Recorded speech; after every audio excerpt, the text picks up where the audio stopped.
Hi friends, welcome to Sukshita's life style YouTube channel. ತುಂಬ ದಿನ ಆದಮೇಲೆ ಆಫ್ಟರ್ ಸೋ ಲಾಂಗ್ ವಿಡಿಯೋನ ಹಾಕ್ತಾ ಇದ್ದೀನಿ. ಸೊ ಇವತ್ತು ನಾನು ನಿಮಗೆ ಪಾಸ್ತಾ ಮತ್ತು ಪಾಲಕ್ ಎರಡನ್ನೂ ಯೂಸ್ ಮಾಡಿಕೊಂಡು ಯಾವ ಥರ ದೋಸೆ ಮಾಡೋದು ಅಂತ ಹೇಳ್ಕೊಡ್ಲಿಕ್ಕೆ ಬಂದಿದ್ದೀನಿ. ಸೊ ಯಾವ ಥರ ಮಾಡೋದು ನೋಡೋಣ ಬನ್ನಿ. ಮೊದಲಿಗೆ ಒಂದು ಜಾರ್ಗೆ ಈ ಥರ ಪಾಸ್ತಾನ ತೊಗೊಂಡಿದ್ದೀನಿ, 1 ಬೌಲ್ ತೊಗೊಂಡಿದ್ದೀನಿ. ಸೊ ಅದನ್ನು ಈ ಥರ ಪೌಡರ್ ಮಾಡ್ಕೊಳ್ಬೇಕು. ಸೊ ಇದನ್ನು 1 ಬೌಲ್ಗೆ ಶಿಫ್ಟ್ ಮಾಡ್ಕೊಳ್ಳೋಣ. ಸೊ ಇನ್ನೊಂದು ಥರ ಪಾಸ್ತಾ ಕೂಡ ಯೂಸ್ ಮಾಡ್ಕೊಂಡಿದ್ದೀನಿ, ಅದನ್ನು ಕೂಡ 1 ಬೌಲ್ ತಗೊಂಡು ಅದನ್ನು ಪುಡಿ ಮಾಡಿಕೊಂಡು ಹಾಕ್ಕೊಳ್ಳೋಣ.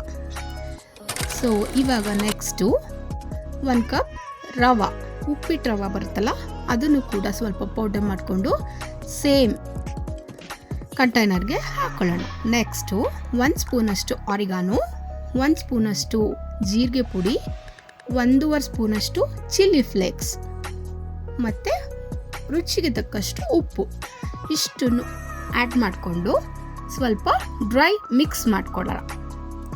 ಸೊ ನೆಕ್ಸ್ಟು ಒಂದು ಬಾಂಡಿಗೆ ನೀರು ಕುದಿಲಿಕ್ಕೆ ಇಡೋಣ. ಅದಕ್ಕೆ ಪಾಲಕ್ ಸೊಪ್ಪು ಹಾಕ್ಕೊಂಡು ಒಂದು 2 to 3 ಮಿನಿಟ್ಸು ಬೇಯಿಸ್ಕೊಳ್ಬೇಕು. ಸ್ವಲ್ಪ ಉಪ್ಪನ್ನ ಆ್ಯಡ್ ಮಾಡ್ಕೊಳ್ಳಿ. ಸೊ ಇಷ್ಟು, ತುಂಬ ಬೇಯಿಸ್ಕೊಳ್ಳೋ ಅವಶ್ಯಕತೆ ಇಲ್ಲ, ಸ್ವಲ್ಪ ಸಾಫ್ಟ್ ಆದರೆ ಸಾಕಾಗತ್ತೆ.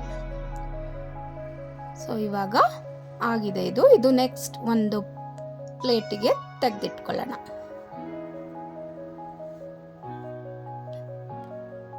ಸೊ ಇದು ಚೆನ್ನಾಗಿ ರೂಮ್ ಟೆಂಪರೇಚರಿಗೆ ಬಂದ ಮೇಲೆ ಸೊ ಇದನ್ನ ಗ್ರೈಂಡ್ ಮಾಡ್ಕೊಳ್ಬೇಕು.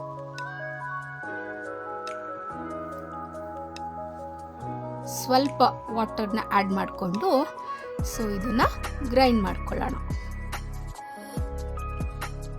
ನೆಕ್ಸ್ಟು ಗ್ರೈಂಡ್ ಮಾಡಿರ್ತೀವಲ್ಲ, ಅದನ್ನ ಆಗಲೇ ಪುಡಿ ಮಾಡಿ ಇಟ್ಕೊಂಡಿದ್ವಲ್ಲ ಆ ಮಿಕ್ಸ್ಚರ್ಗೆ ಆ್ಯಡ್ ಮಾಡಿಕೊಂಡು ಸ್ವಲ್ಪನೇ ವಾಟರ್ನ ಆ್ಯಡ್ ಮಾಡಿಕೊಂಡು ಚೆನ್ನಾಗಿ ಮಿಕ್ಸ್ ಮಾಡ್ಕೊಳ್ಬೇಕು.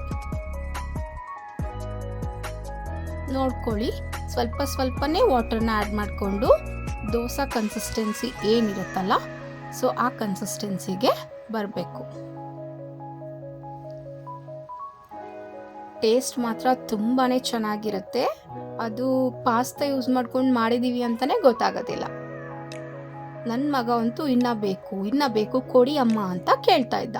ಸೊ ಈ ಥರ ಇರಬೇಕು ಕನ್ಸಿಸ್ಟೆನ್ಸಿ. ಸೊ ಇವಾಗ ದೋಸೆ ಹಾಕ್ಕೊಳ್ಳೋಣ.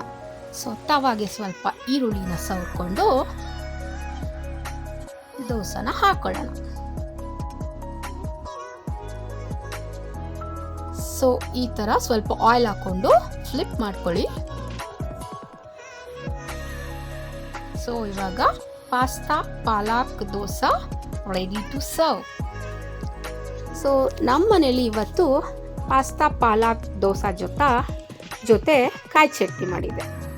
ಸೊ ಟೇಸ್ಟ್ ಅಂತೂ ತುಂಬಾ ರುಚಿಯಾಗಿತ್ತು. ನೀವು ಕೂಡ ಟ್ರೈ ಮಾಡಿ.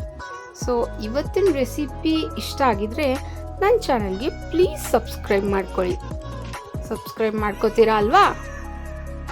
Thank you friends.